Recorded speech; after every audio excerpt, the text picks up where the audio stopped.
Hi, everyone. Welcome to Kiki and Kibitz.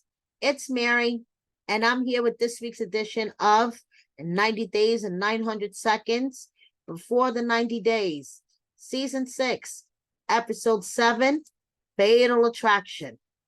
If I was going to give this episode a grade, I would give it a solid C. And the reason for this is these cast members are grating my last nerves. And I'm going to get into this and is making this season extremely painful to watch. So let's set 900 seconds on the timer and let's get right into it. We're starting off with Statler and Dempsey. So first of all, it is confirmed Dempsey has missed her flight from Thailand.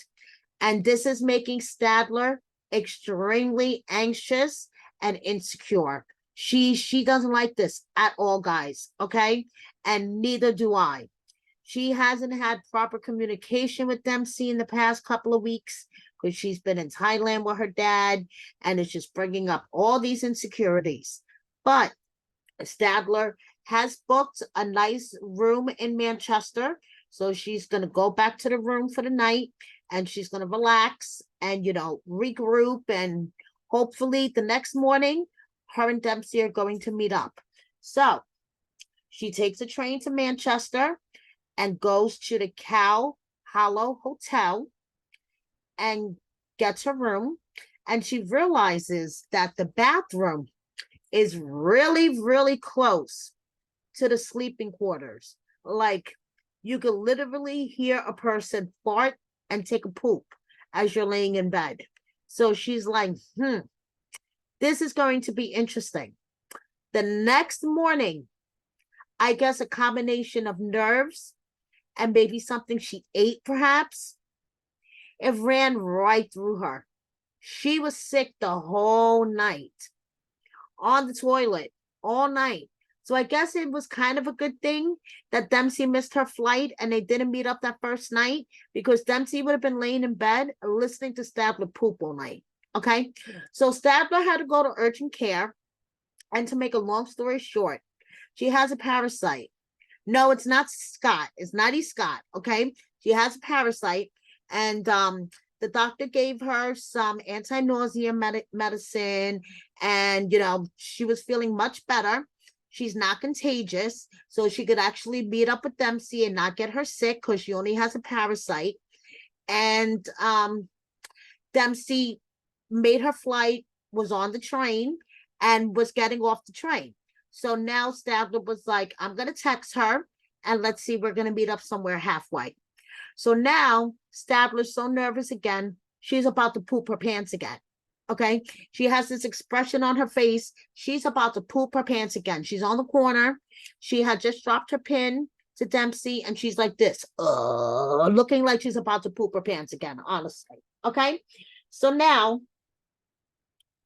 when they finally meet, these two are very awkwardly cute.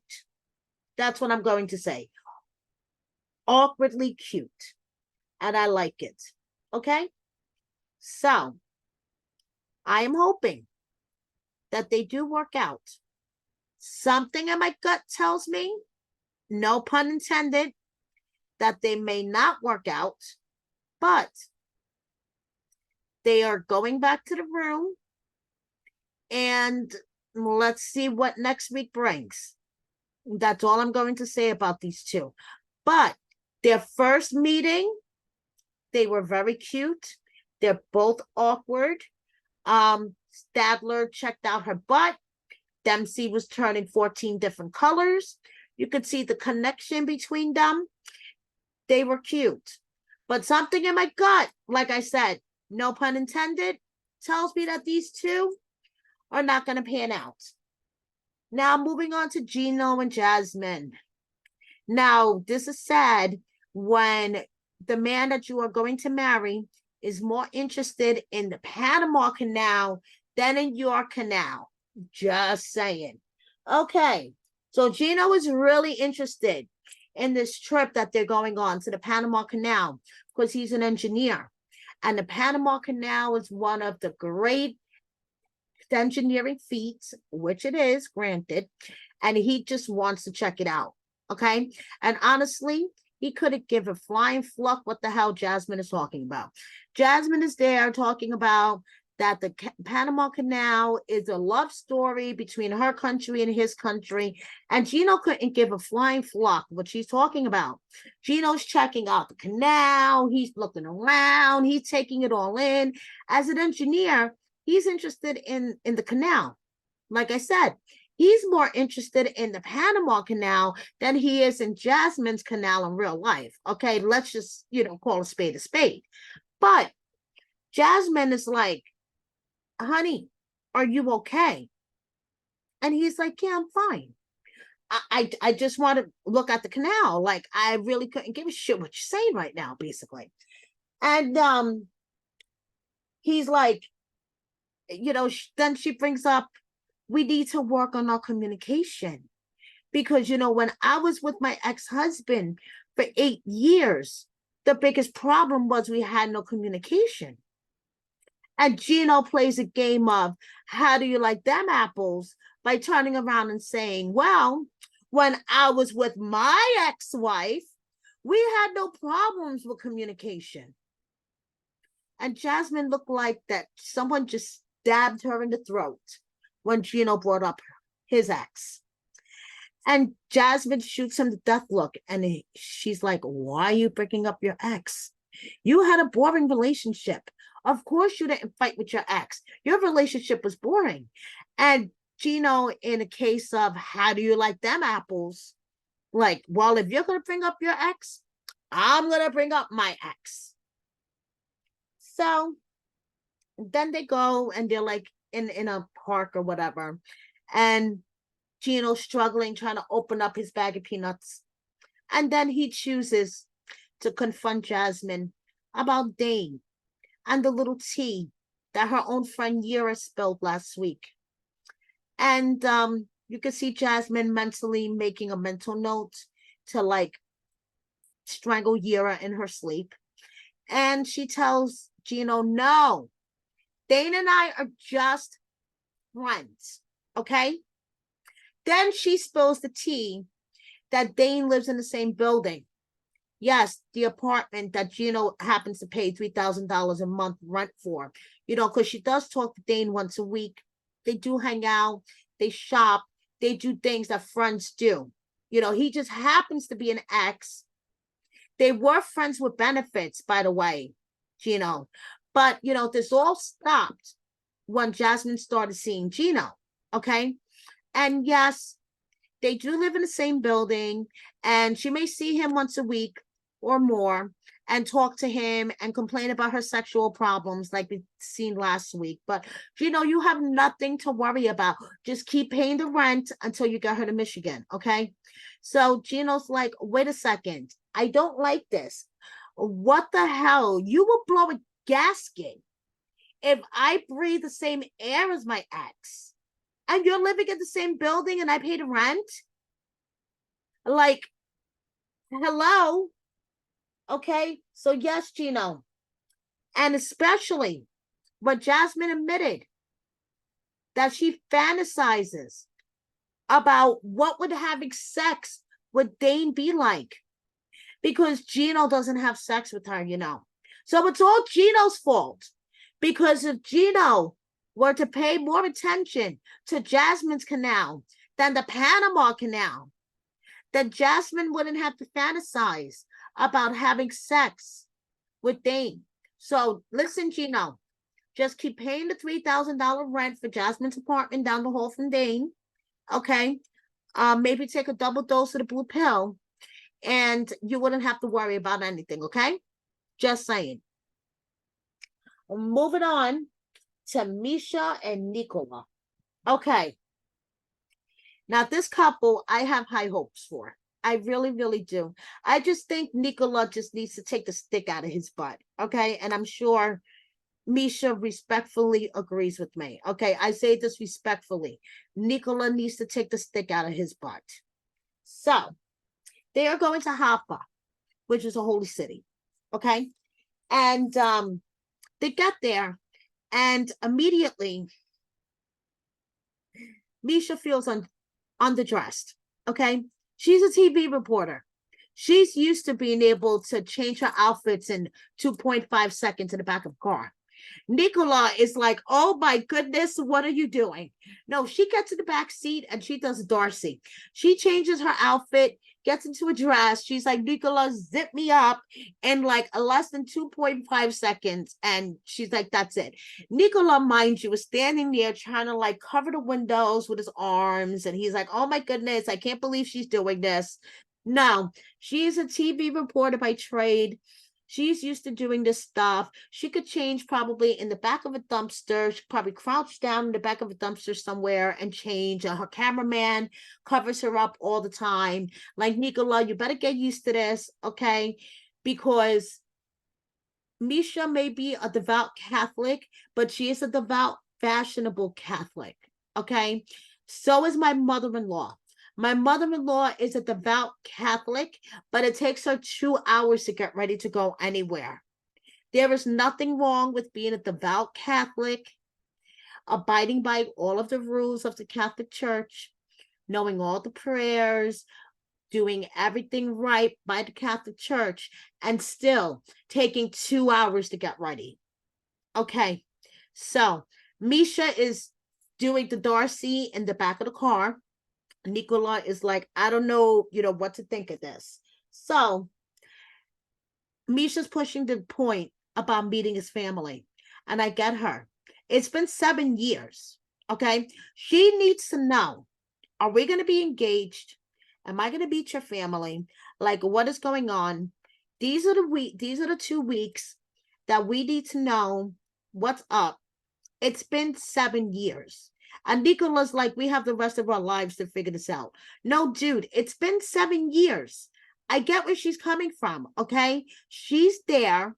You need to at least make the commitment at least to introduce her to your family and put some type of ring on it, okay? 7 years, dude, okay?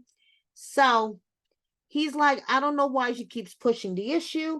I understand why she's pushing the issue. And he's like, she's never threatened a relationship before. I get her, though. I get it. So now they go to downtown Haifa. Downtown Haifa is a place that's kind of touristy. Has lots of restaurants, nightclubs. And he's like, 20 years ago, there was nothing here. Now it's all these spots that I'm not into. I don't drink. I don't smoke. I don't dance. I haven't had sex. I'm a 46-year-old virgin. I don't do anything. And Misha's like, Nikola, just because we're devout Catholics don't mean that we can't have fun. I like to be cute and have fun too, And I like how she keeps saying cute and fun, cute and fun, cute and fun. And I give it to him. He's willing to adjust and try things. And he keeps saying, Misha, Misha, Misha. And do not try the drinking game of doing a shot every time he says Misha, because you will have alcohol poisoning. But Misha, Misha, Misha, he's willing to try. And he's willing to adjust. So he had a beer at the bar with her. And he agreed to go to the nightclub. He was going to hate it. Misha was dragging him to the club, guys. Dragging him to the club because he was sure he was going to hate it with every fiber of his being. Nikola was going to hate the club. 5 minutes later, this is a demonstration of Nikola at the club. Yes. So Nikola got down. Nikola has a groovy bone in his body. So, yes. Okay. He's trying. Yay. We'll see how this turns out. This gives me hope a bit. Now, just as my hope is brought up, it is shot down. Tyray and Carmella.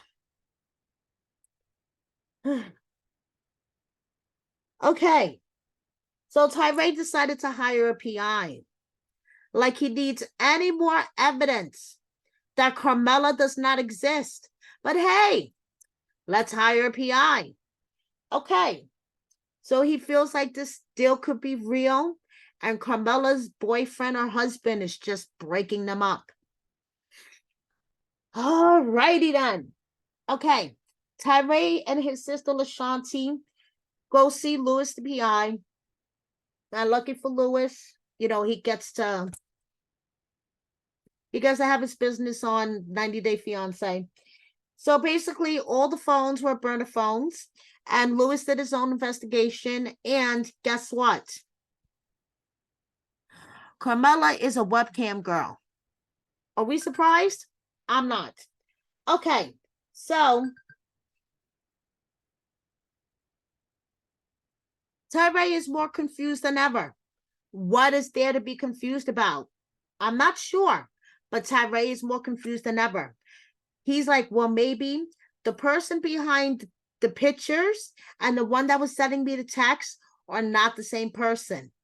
Really, Tyray? Really? Well, anyway, so he wants to reach out to the real Carmella, because maybe Carmella and Christian and the fake Carmella and the president and Drake and everybody's involved, and it's all a big scam. I don't know.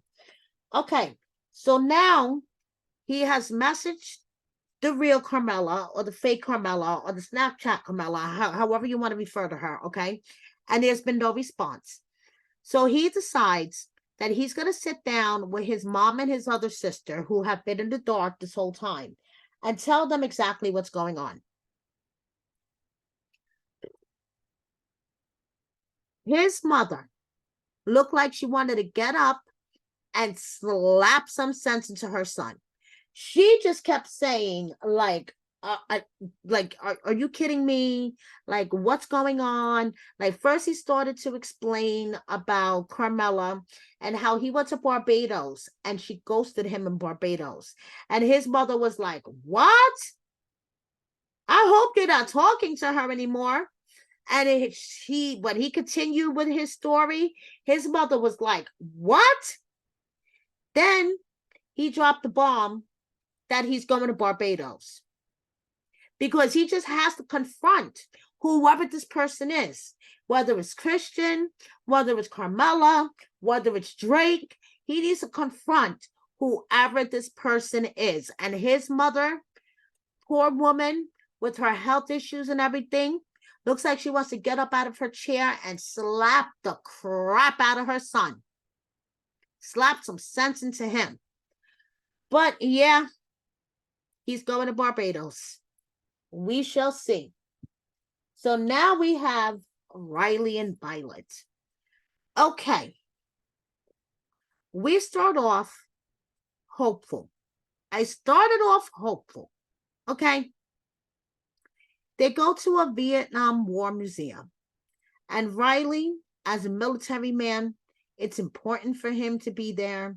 It's important for him to see the stories, because as we know, the Vietnam War was a controversial time during United States history and Vietnam history. So, it was important for him to be there, see the stories. And Violet said, being there always makes her sad. They sit down, they start to talk. Now, Violet said, up to this point, she always saw Riley as cute and nice, but after the night before dinner at her family's home, she wasn't finding him so cute and nice anymore. Okay, so she tells Riley that after he left, she had a conversation with her mom.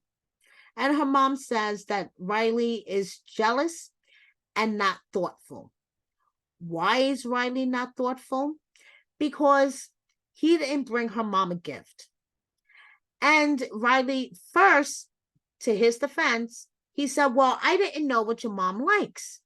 And then Violet said, well, hey, you could have picked up the phone and asked me. And Riley said, you know something? you're right. But then Riley pointed out, you know something about understanding your culture? You need to understand my culture. Like you're always on me about understanding your culture. Why don't you understand my culture a little bit? And he proceeds with his example on how Violet called him fat and ugly to her friend in the tailor shop. And, you know, Violet's like, well, we do this all the time when I'm with my friends and family. You're crazy, you're ugly.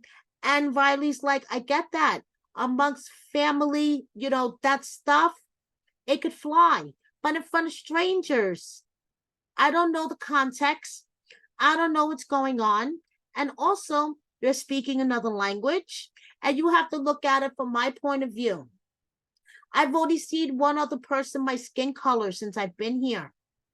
I stand out, and you're insulting me. You're calling me fat and ugly. How am I supposed to feel? And at that moment, the bells went off in Violet's head, and Violet was like, yeah, you know something? I am fucked up. And maybe I do have to change my behavior. And that is when I felt hopeful. At the moment, like the two of them, maybe with their cultural differences and miscommunication, they were working it out. Riley invites her to a fancy dinner. She's going to put on her sexy dress, and they're going to meet. Next scene, they're meeting at the rooftop, fancy restaurant. Riley's all dressed up in his white suit, looking handsome. Hazel's all dressed up in a fancy dress. They have food, they have drinks. And then Riley tells her, well, you know, first of all, I kind of want to talk about these messages that you sent to my father. And Violet immediately gets defensive. So Riley drops it because she threatens to leave. So Riley drops it. Then Riley's like, you know, I want you to talk to my girl, Tiffany. She's like a big sister to me. And I really, you know, I want you to talk to her. So he calls her. And conveniently, Riley has to pee, hands the phone to Violet, and goes to go pee. So Tiffany starts off, you know, talking to her. And Tiffany asks her the major question about when they first got together, Riley and Violet. Why did Violet want Riley to delete the dating app? Which she gets it. I wouldn't want my man on the dating app either. But why were you, Miss Violet, still on the app? And Violet got extremely defensive. They didn't want to hear it. And when we last saw, she was storming away from the table. Yeah, I don't like it. I don't like it at all. And now my hopes are diminished again. Now, finally, Christian and Cleo. First of all, the highlight of their segment were the cats in the beginning, honestly. And I agree. Cats come first, humans second. So anyway, so we have Christian and Cleo, and Christian just wants Cleo to let loose. Christian, you knew what you were getting into. And honestly, you know who Christian reminds me of? Do you guys remember Caleb, who was with the little person, Alina from B90, the last season of B90 when Jasmine and Gino were on as well? That's who Christian reminds me of. Okay, I hate to say this, but I think Christian is just dating Cleo for the experience and not necessarily for any feelings. Okay, I think Christian thinks he has feelings for Cleo, but he has no idea what it is to date an autistic trans woman, to be honest with you. Okay, Cleo has a lot of, and I say this respectfully, baggage And Christian has no idea what the hell to do with it. Just like Caleb had no idea what it was really like to deal with Alina in the real world and all with her disability and everything that came with it. Well, honestly, this is what Christian is starting to remind me of, especially with the bar scene that I'm going to get into in a moment. So first of all, okay, Cleo, to me, is constantly walking on eggshells. She's worried that if she voices her concerns to Christian, it's going to ruin his time in London. No, girl, you need to worry about your mental health and triggering whatever triggers your anxieties. Okay. First of all, screw him. He knows what he's getting into. He's a big boy. Okay. Secondly, she takes him to all the sites and he feels like he has his Bond girl. Oh, I have my sexy Bond girl. That just proves to me even more that he's living in a fantasy land in his head. Okay, he's going to London to try to find a sexy Bond girl, and Cleo is his sexy Bond girl, but he doesn't take into consideration that she has, and I say this with the utmost respect, finger quote, baggage. Okay, she's not perfect. She's not just this Bond girl that comes in a perfect package. She could unwrap her, stick her on his arm, and just go walking around London. I swear, this is what I think this guy has going on in his head. Okay, so first she wants to go, to this quiet bar. Okay, so he apologizes for going to sleep the night before and not, getting busy with her. And she's like, well, I wouldn't have sex with you on the first night anyway. And he's like, oh, you're a classy broad. I like that. Like, what made him assume that she was going to automatically give it up on the first night anyway? Boom. Secondly, he's like, oh, I like to go out, get drunk, dance, be in a crowded atmosphere, everything Cleo doesn't like to do. Don't you know this by now? Haven't you been bonding with her all this time? Have you been listening to her, or has it been all about you, dude? Okay, so he wants to liven her up a bit. To me, it's like all about getting her fucked up, to be honest with you. So they get to this other bar. He wants to take her to this other bar that's loud and has lights and lots of people. And this other bar is way too overstimulating for her, but she's trying for him, okay? And then this is the part that creeped me out. It was like, Christian, stop talking, but keep talking because you're digging your own grave. And this is where Cleo needs to see that she needs to run the other way, kick you the hell out of her apartment, and bye. Okay, so remember last week where Christian was flying over and he said that the flight attendant stopped serving him alcohol halfway through the flight? Well, he got into the story a little bit more. It turns out that halfway through the flight, Christian was drunkenly stumbling through the aisles. Everybody was sleeping, except for this young chick, this young blonde chick. She was like 21. She was sitting there with her friend. They were awake. And she was looking at Christian like,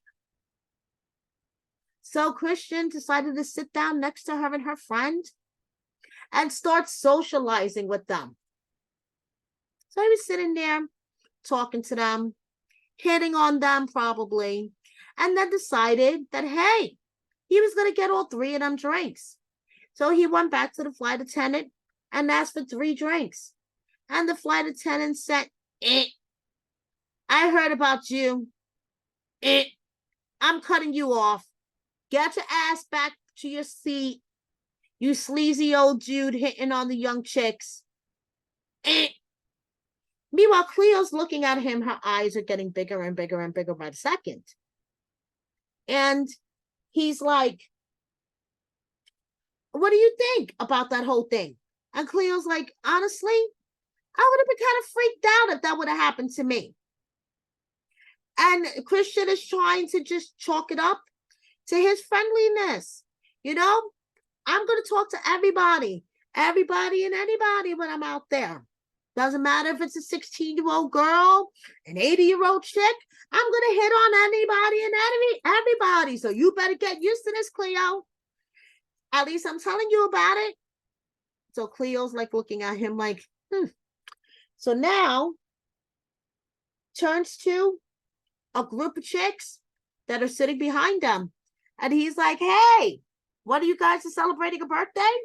And starts talking to them, knowing that Cleo cannot deal with big crowds or lots of people talking at once. She can't process this. Cleo's brain is not wired like everyone else's. It's just, it is just a fact of life, people. It's a fact of life.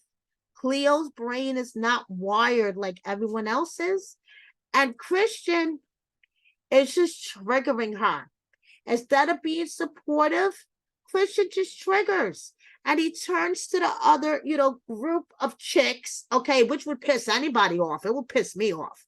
Turns to the group of chicks and like, hey, what are you guys doing? Who's celebrating a birthday? Come on, Cleo, come closer to the crowd. Just get even more claustrophobic. Why not? Let's get even more claustrophobic, Cleo. Let's go. And Cleo's like, I really need to leave. I can't deal with this. You are just triggering me,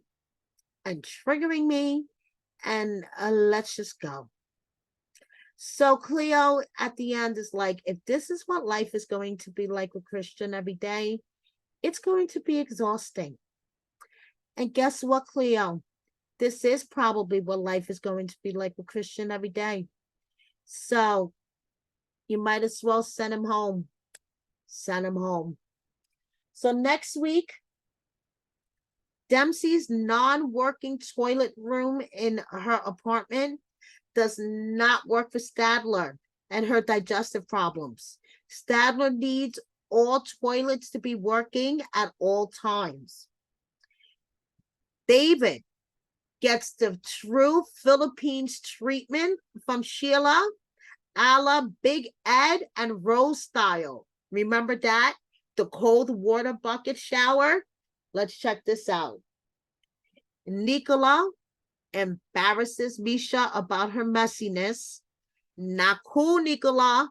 Not cool. Amanda and Razvan are going to finally do the deed, even though it's that time of the month for Amanda. Yes, I'm telling you, TLC, the lurid channel, okay? Even though it's that time of the month for Amanda, Razvan does not mind getting blood on his sword like a true man. And this is all from the preview for next week. The lurid channel. Jasmine and Gino go for counseling. Apparently, Gino insults her private parts. And Riley's friend Tiffany tells Violet that is not a valid answer. Not a valid answer. And Violet just like storms off. Violet's like, I'm done. Bye. And Riley's like, bye, bitch. Bye. So let's see how all that turns out. Thank you so much for watching me, guys. Please hit subscribe if you don't already. Hit that like button. Hit the notification bell. And share my video with a friend or 10. And if you haven't already, please check out my exclusive 90-day Oy Vey the Other Way. Brandon and Mary. Are they married? Is Mary pregnant? That's not a good idea in my opinion, but check it out. Thank you so much for watching me, guys. Bye.